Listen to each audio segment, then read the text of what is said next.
Muy bien, hermanos, pues vamos a ahora tener la lectura de la Santa Palabra del Señor y vamos a leer pues en la segunda carta del apóstol Pedro, en el capítulo 2.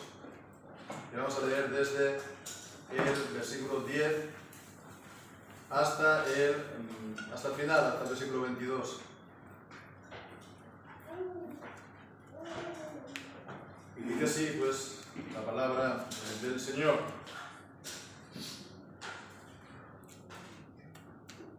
Y principalmente aquellos que, siguiendo la carne, andan en concupiscencia de inmundicia y desprecian el señorío, atrevidos, contumaces, que no deben blasfemar de las potestades superiores, mientras que los ángeles, que son mayores en fuerza y en poder, no pronuncian juicio injurioso contra ellas delante del Señor. Mas esto, blasfemando de las cosas que no entienden, como animales irracionales, nacidos por naturaleza para presa y destrucción, perecerán en su corrupción, recibiendo el pago de su injusticia, ya que tienen por delicia poder gozar de deleites cada día. Estos son suciedades y manchas, los cuales, comiendo con vosotros, se recrean en sus errores. Tienen los ojos llenos de adulterio y no cesan de pecar. Seducen las almas inconstantes. Tienen el corazón ejercitado en codicias, siendo hijos de maldición. Han dejado el camino recto y se han extraviado siguiendo el camino de Balaam, hijo de Bosor, quien amó el salario de injusticia y fue reprendido por su iniquidad. Pues una muda bestia de carga, hablando con voz de hombre, refrenó la locura del profeta. Estos son fuentes sin agua, nubes llevadas por la tempestad, para los cuales está guardada la oscuridad de las tinieblas para siempre.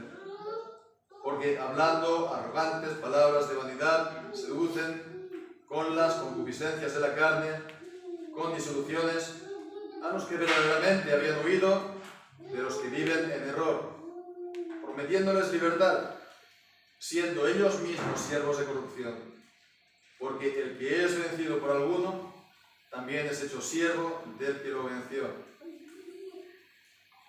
Ciertamente, si habiéndose ellos apartado de las contaminaciones del mundo, por el conocimiento del Señor y Salvador Jesucristo, otra vez enredándose en ellas, son vencidos, su estado último viene a ser peor que el primero, porque mejor les hubiera sido no haber conocido el camino de la justicia, que después de haberlo conocido, volverse atrás del santo mandamiento que les fue dado. Pero les ha acontecido lo del proverbio verdadero: el perro vuelve a su vómito y la puerca lavada a revolcarse en el cielo. Amén. Y el Señor bendiga su santa palabra. Amén.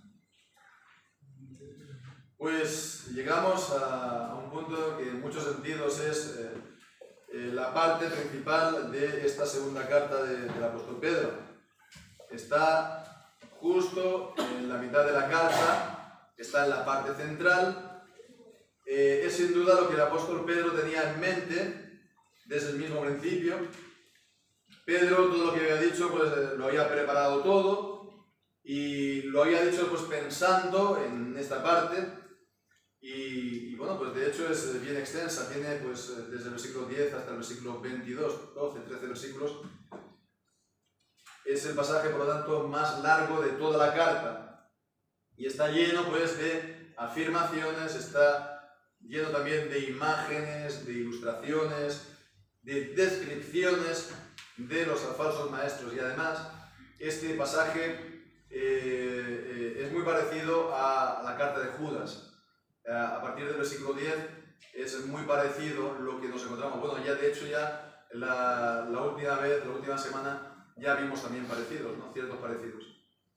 Entonces, bueno, esto es algo a tener en cuenta, ¿verdad? Que la Escritura dedique 2 capítulos, digamos, enteros, ¿sí?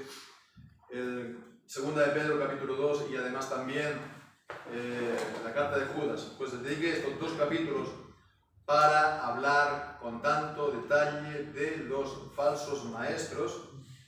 Pues esto muestra que Dios considera que es un tema importante para nosotros, para los cristianos, para la Iglesia. Y hoy día, sin duda, es algo que no se presta mucha atención. Se diría que en la actualidad ya no hay falsos profetas, que en la actualidad ya no hay herejías, que ya no hay perdición por seguir las herejías y a los falsos maestros, ¿no? Entonces ya nadie habla de esto y, bueno, todos los mensajes son en clave positiva. Y es cierto que es mucho más fácil, mucho más agradable, pues tratar las cosas, se puede decir, desde un punto de vista positivo, ¿no? Pero también es necesario ver pasajes como estos. También es necesario porque el Señor nos lo da con un propósito. Y si no lo hacemos, entonces es para nuestro peligro espiritual y personal. Entonces hemos de prestar atención a lo que Dios dice. Hemos de ver la actualidad de lo que Dios dice, que no es solamente algo para los cristianos de hace 2000 años, sino también para nosotros también. Y bien, pues ante un pasaje como este, un poco largo, ¿cómo proceder?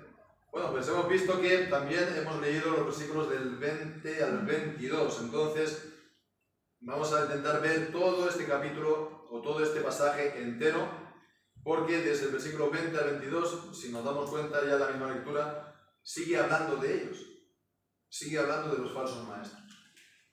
Entonces vamos a verlo, teniendo en cuenta que aquí hay sobre todo dos grandes partes. Hasta el versículo 16 está, digamos, se describe con mucho detalle cómo son estos falsos maestros, y desde el versículo 17 hasta el 22, sobre todo nos está hablando del terrible estado espiritual en el que se encuentran estos falsos maestros. Entonces, la primera gran parte, hasta el versículo 16, es esta descripción. Entonces, cuando, por ejemplo, uno está hablando con otra persona, un amigo, y está hablando de otra tercera persona, y el amigo no lo conoce, ¿no? Entonces, bueno, pues es normal, ¿no? Mira, Juanito es de tal manera, ¿no? Mediana estatura, es fuerte, tiene el pelo castaño, los ojos claros, la nariz pequeña, la boca grande, y tiene además una peca debajo del ojo derecho. Entonces, la otra persona que no lo conoce, cuando lo vea, con toda la descripción, dirá, es Juanito, ¿no? Entonces vemos que esta descripción sirve para qué? Sirve para que lo podamos reconocer cuando lo tengamos delante, ¿verdad? Para que lo podamos reconocer. Entonces, ¿estos cómo son? Pues entonces no vamos a seguir el orden de los versículos tal y como lo encontramos, vamos a intentar verlo por partes, ¿no? Intentándolo verlo como por grupos, ¿no? Entonces, primeramente, el versículo 10 dice que son aquellos que siguen la carne. Principalmente aquellos que siguiendo la carne, principalmente está hablando del juicio, para ser castigados en el día del juicio, está diciendo el versículo 9. Entonces, inmediatamente, principalmente aquellos que siguiendo la carne. Entonces, ellos siguen la carne. ¿A qué se refiere por esto de seguir la carne? Algunos comentaristas, o muchos, piensan que el seguir la carne está hablando aquí del pecado de Sodoma y de Gomorra, es decir, la sodomía y la homosexualidad que vimos la semana anterior, ¿verdad? ¿Por qué esto? Porque en Judas habla de los de Sodoma que seguían tras otra carne, para hablar de los pecados contra naturaleza. Pero aquí no está diciendo tras otra carne, sino siguiendo la carne. Y como veremos, por ejemplo, en el versículo 14, ya lo veremos, no son homosexuales. No son homosexuales, son maestros, varones, y que, bueno, pues están atraídos por las mujeres. Entonces entonces no son homosexuales, creo que es una cosa bastante clara, y entonces cuando dice que están siguiendo la carne, es el sentido normal, que por ejemplo encontramos en Romanos capítulo 7, capítulo 8, la carne. ¿Qué es la carne? Es digamos, la naturaleza no regenerada de los pecadores, ¿no? La naturaleza no regenerada de los pecadores. Si es uno un verdadero cristiano, tiene todavía la carne, porque todavía tiene los restos del pecado, ¿verdad? Los que no son regenerados son totalmente carnales. Y aquí dice que ellos siguen la carne. Es decir, que ellos están gobernados por esta naturaleza de pecado, pecaminosa. Están, por lo tanto, gobernados por su naturaleza sin regenerar.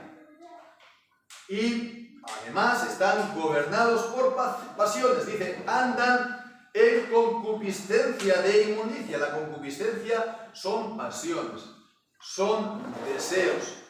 Entonces ellos andan en esa carne, siguiendo esas pasiones inmundas, ¿no? Impuras. Además aún, ellos son sensuales, es decir, que a ellos les gusta el placer.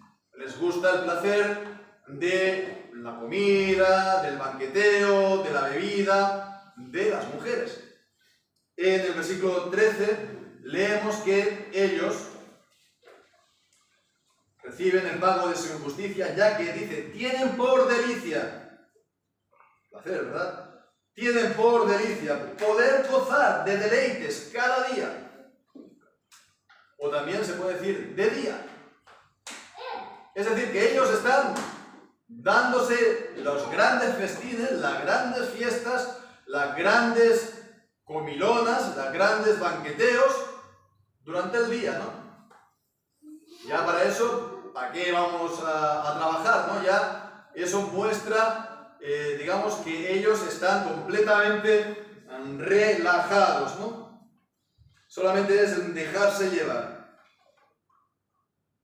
Y después dice en el versículo siguiente, estos son suciedades y manchas, los cuales comiendo con vosotros se recrean en sus errores. Está hablando del comiendo con vosotros de las comidas fraternales, que se llamaban ágapes, ¿no? En el Nuevo Testamento, y generalmente se conoce todavía incluso como ágape, comida de amor fraternal, comidas fraternales, vamos.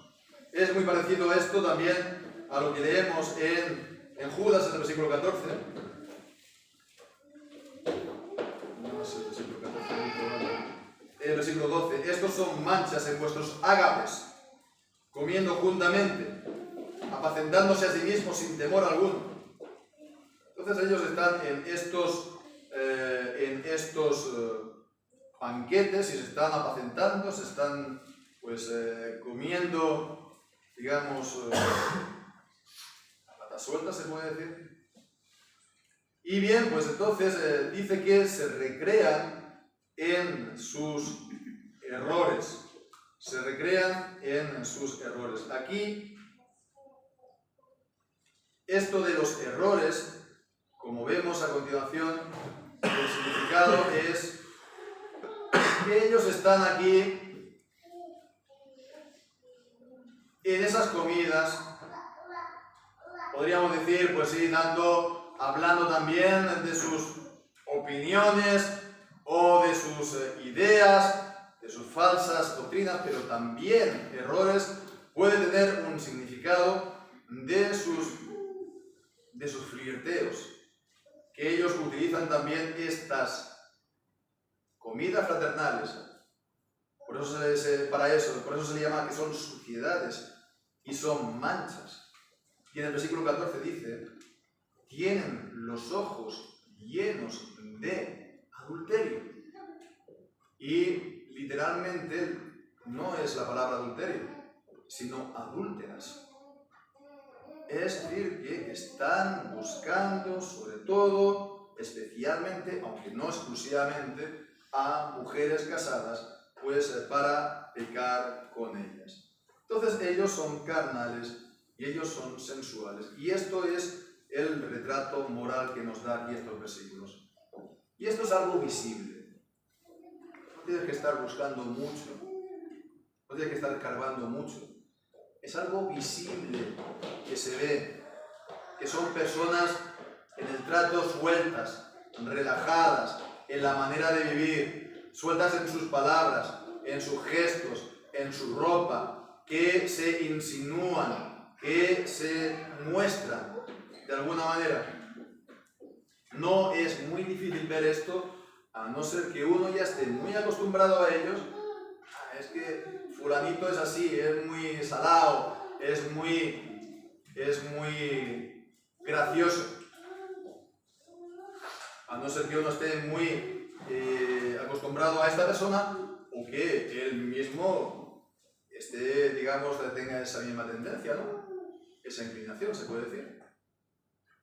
Entonces, lo que corresponde a los cristianos, vemos, es justamente lo contrario. Es ser retenidos en el trato, es ser una persona comedida en la comida. No digo que esté mal comer o disfrutar de una buena comida. Claro que el Señor nos lo da y tampoco hemos de rechazar estas cosas, pero con control, autocontrol, con autodisciplina, no gobernada por la carne, sino por el Espíritu y por la palabra de Dios. Y es algo importante este tipo de cosas, sobre todo en los maestros. Es es muy grave en los maestros y en los pastores estas faltas, y en particular que caigan en pecado sexual. Y por lo visto y por la experiencia vemos aquí es algo que se suele perdonar y que corriendo uno pues se quiere restaurarlo al pastor en su ministerio. Se le puede restaurar como un hermano, se tiene que restaurar como un hermano y se tiene que buscar el perdón, pero restaurarlo en el ministerio es otra cosa,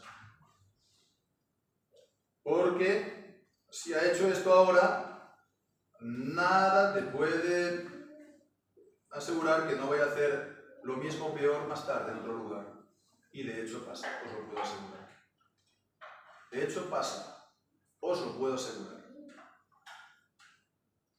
Entonces es una cosa muy grave en todos los cristianos y especialmente en aquellos que tienen que ser ejemplos, ¿no?, para la grey en todo esto.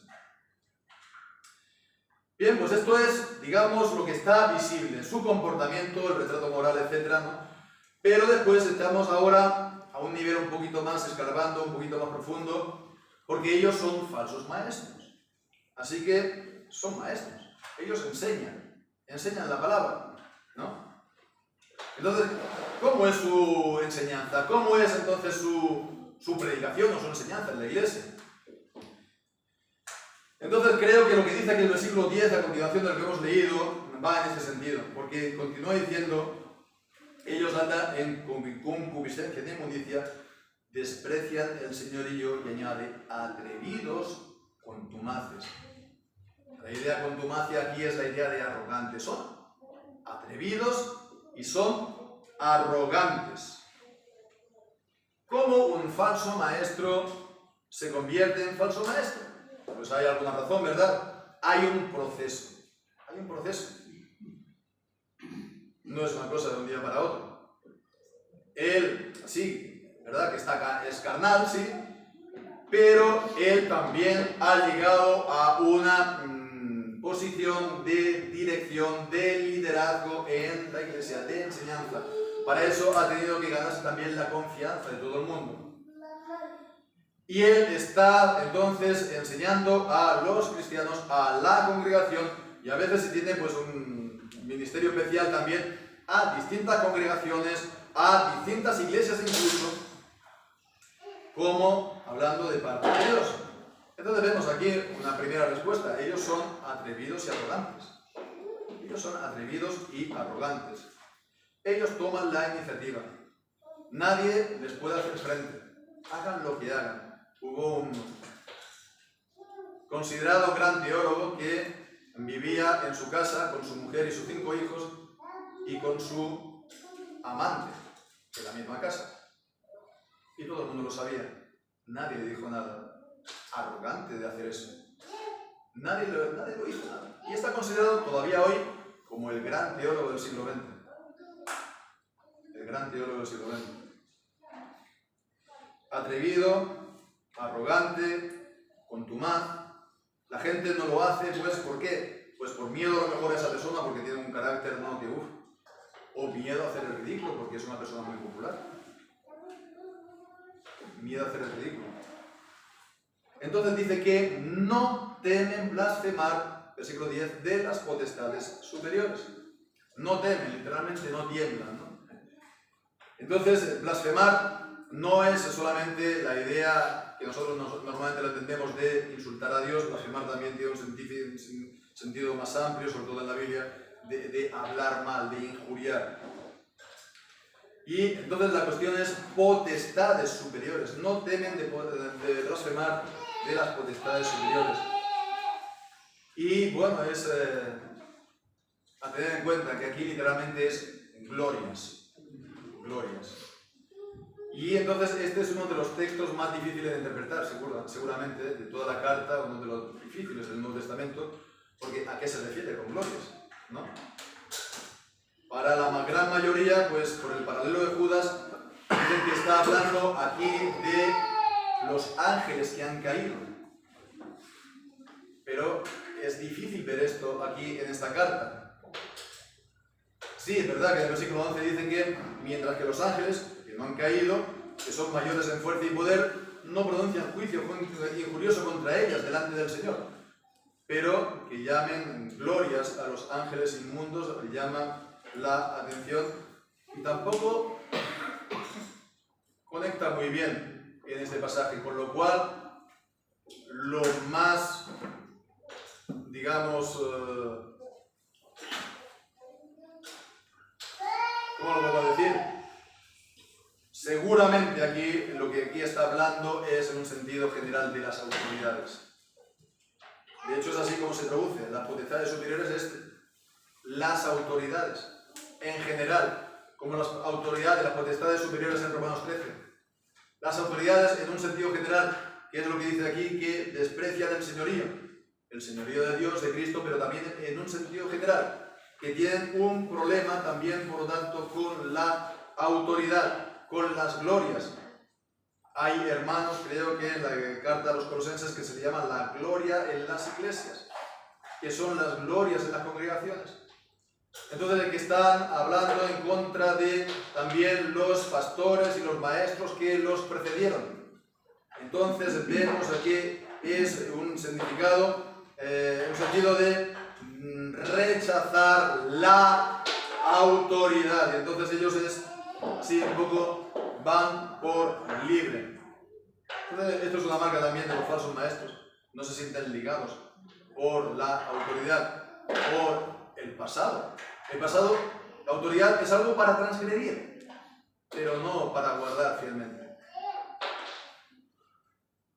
Y en tercer lugar, hemos visto el retrato moral, hemos visto cómo es su enseñanza. En tercer lugar también que ellos son ambiciosos. Dios y su palabra son secundarios. Lo más importante es su ambición. Y esto está aquí expresado con la historia de Balaam.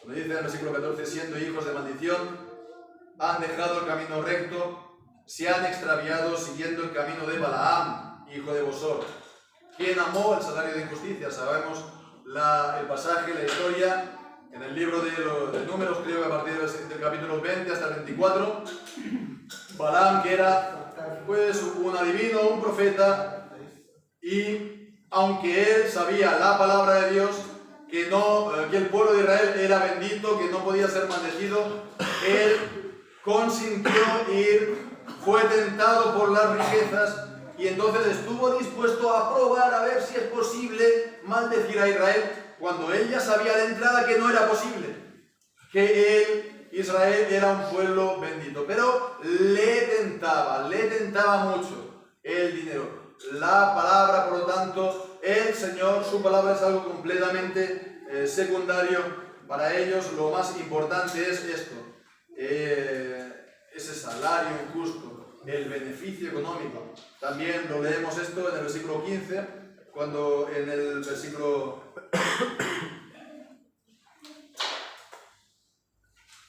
versículo 13 está hablando del pago de su injusticia, y en el versículo 15 también el salario de la injusticia, es la misma expresión en el original. Entonces vemos, es gente que ni está ligada, por lo tanto, por las autoridades, ni tampoco por la palabra. Ellos están ligados solamente por su propio beneficio. Si se tiene que transgredir o se tiene que decir cosas que son un poco extrañas, no pasa nada, según ellos. Si voy a ganar más audiencia, si voy a tener más proyección, si voy a ser más popular, si voy a ganar más dinero, entonces digo lo que haga falta.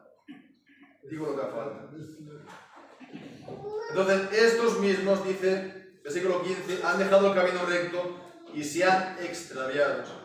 Ellos mismos, los falsos profetas, van de un lado para otro. Ellos no saben nada de seguro, no tienen nada seguro. Y entonces ellos hablan y pues convencen a los que son como ellos, seducen las almas inconstantes. ¿Cómo? Pues dice que por medio de una seducción, hay ese elemento de seducción, de fascinación, ¿no? No es por la presentación de la verdad, sino por esa seducción de su persona. Ya por último, dos detalles más acerca de su enseñanza. En el versículo 17 lo dice primeramente que son fuentes sin agua y nubes llevadas por la tempestad. Es decir, son primero fuentes sin agua. Uno está caminando en el desierto, está muerto de sed, ve una fuente, va corriendo a ella y no cae nada. O estamos, como en estos días, pasando calor, ve las nubes, dices qué bueno que llueva, que refresque el ambiente, que haya agua, y va el viento, se la lleva.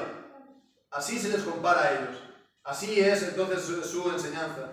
Ellos entonces tienen una enseñanza que no sirve de nada, es vana, es insustancial, no sirve, realmente, es insustancial. Muchas palabras, pero poco contenido. Como se dice, ¿no? Mucho ruido y pocas nueces, ¿no? Así son ellos. Y lo segundo también, el segundo detalle, es que ellos, versículo 19, promete a la gente libertad. Ellos se presentan entonces como, ellos quieren encarnar esa libertad. Ellos han liberado de las ataduras por un lado, y ellos son libres, y ellos quieren enseñar a los demás a cómo ser libres. ¿Queréis ser como libres? Haced como yo, miradme a mí. ¿No? Ellos son los que van a traer la libertad a la gente, ellos son los libertadores de la gente. Entonces vemos, esto es, digamos, el retrato, ¿no? La descripción que ellos hacen. Pero este texto va más allá, porque también está hablando de su terrible estado espiritual en el que se encuentran. Y ahí pues vemos que dice en versículo 19 que si bien les prometen libertad, ellos mismos son siervos de corrupción. Cuando Pablo comienza las cartas, dice Pablo, siervo de Jesucristo, o el apóstol Pedro, siervo de Jesucristo. Ellos son siervos de corrupción. Es a lo que ellos sirven, y lo que ellos son portavoces, la corrupción. ¿Y eso por qué? Pues dice porque en el versículo 19, el que es vencido por alguno, también es hecho siervo del que lo venció.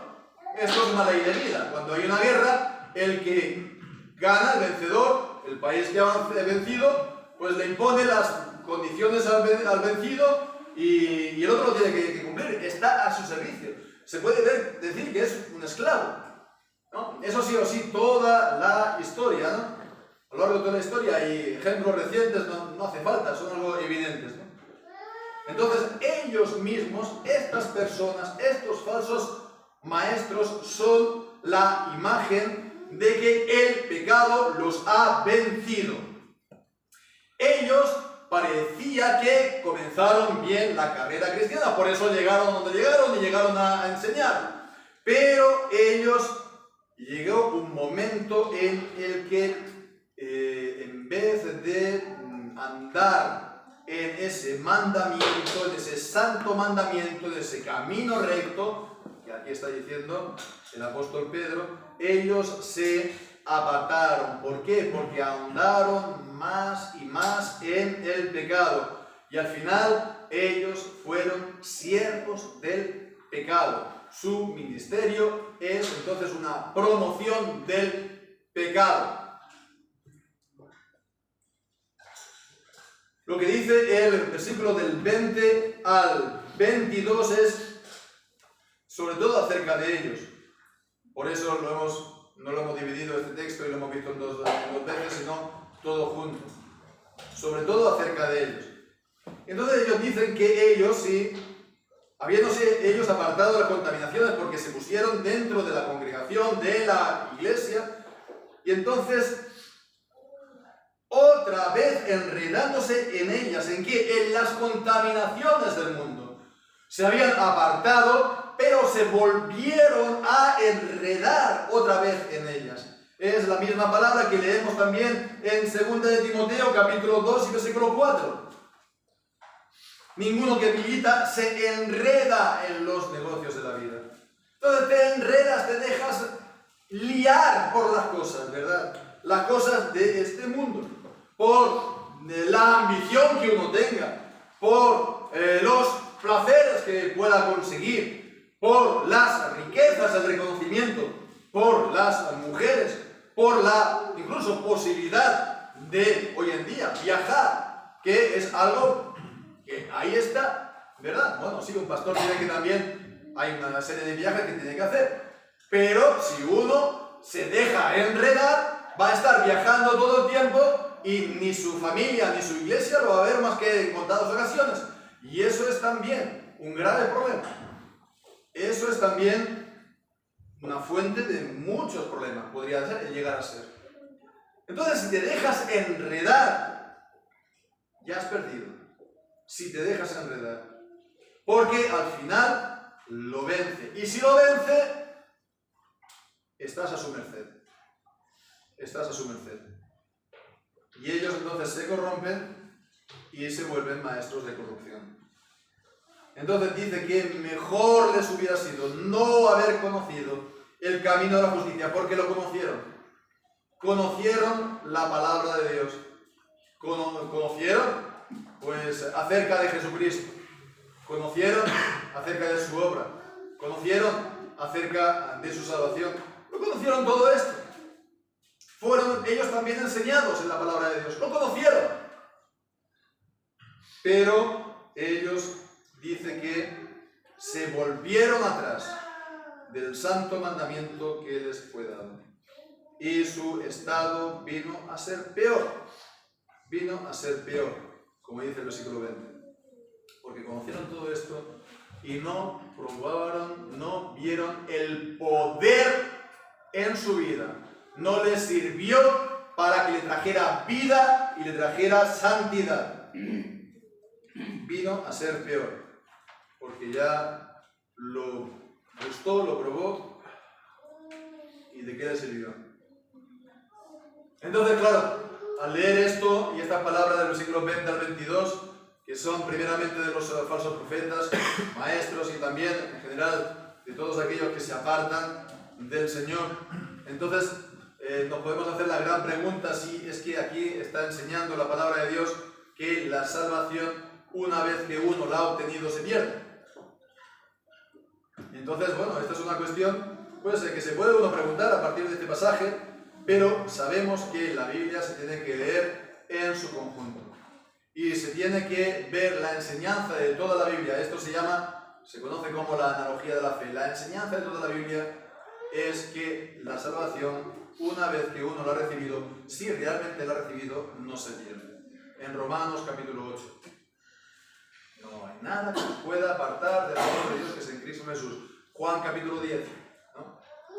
No hay nadie que pueda apartarnos o quitarlo de las manos de mi Padre. El que cree en Cristo tiene vida eterna, no vendrá más a condenación, ha pasado de muerte a vida. Y Romanos, el capítulo 8, todo aquel que el Señor pues amó, lo predestinó, lo llamó, lo justificó y también lo redimió, lo salvó finalmente. Entonces la salvación proviene de la elección de Dios y es segura, es inmutable, no se puede caer. Entonces la Biblia nos enseña que se puede perder la salvación si se tiene, pero sí que enseña la apostasía. La apostasía. Es decir, este falso maestro de que aquí habla, los que se apartan de la iglesia o del Señor, entonces eran cizaña y estaban en medio del trigo. Y entonces en este pasaje se les dice cosas de ellos que pertenecen al trigo. ¿Por qué?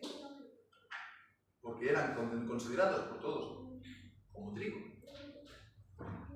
Le dicen las cosas que pertenecen a los cristianos.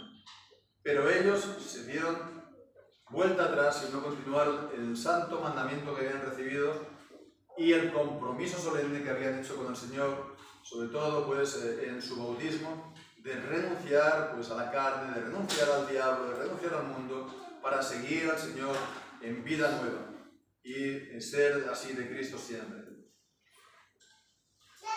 Entonces ellos eran tenidos como trigo, siendo cizaña. A Dios esto no le tomó de sorpresa. En Mateo 7 dice a los falsos profetas: apartaos de mí, nunca os conocí, hacedores de iniquidad. A Dios no les conoció, no los tomó por sorpresa. Dios conoce a los que son suyos. Pero a nosotros, los hombres, ciertamente nos puede esto pillar por sorpresa, porque lo teníamos como un verdadero hermano, lo teníamos como un verdadero trigo y no como cizaña. ¿Qué podemos, pues hermanos, concluir a todo esto? Pues por una vez, hermanos, no vamos a añadir mucho más, ¿no? A todo esto, a todo lo dicho, yo creo que ya es lo suficientemente claro en sí mismo, es lo suficientemente fuerte lo que la palabra de Dios aquí nos dice, como para que añadamos más palabras, ¿no? Dejemos que estas palabras tengan su peso en nuestro interior. Simplemente recordemos que el falso maestro, el carnal, el sensual, el atrevido, el arrogante, el libre con respecto a las autoridades, el liberal, el ambicioso, él, todas estas cosas se echó a perder, se corrompió en su alma en el pecado y arrastró a muchos en ese camino. Y hubo un punto de inflexión, no que antes hubiera sido regenerado verdaderamente, pero hubo un punto de inflexión en su vida que fue el pecado. A partir de ahí, ese pecado ya nada fue igual. Nada hay más peligroso, hermanos, que el pecado. Así pues, evitemos el pecado, no lo tomemos a broma, no lo tomemos a la ligera, no hagamos bromas con el pecado. De la fornicación y de todo pecado nos dice la Efesios 5, ni aun se miente entre vosotros, ni aun se nombra entre vosotros como conviene a santos, ni aun se nombre el pecado entre vosotros. Porque ese pecado puede marcar a alguien para perdición. Entonces hemos de tener un gran temor de todas estas cosas y hemos de orar sobre todo para ser librados, no solamente de nosotros, sino también de ser testigos de todo esto. Guardémonos, hermanos, entonces, y sobre todo, pues el antídoto de todo esto es guardar la palabra de Dios en el corazón. En mi corazón he guardado tus dichos para no pecar contra ti, como dice el Salmo 19. Y poner entonces nuestra fe, esperanza y amor en Dios y en el Señor Jesucristo solamente. Y de esta manera realmente siempre seremos guardados por el poder y la gracia de Dios. Que así sea, hermanos.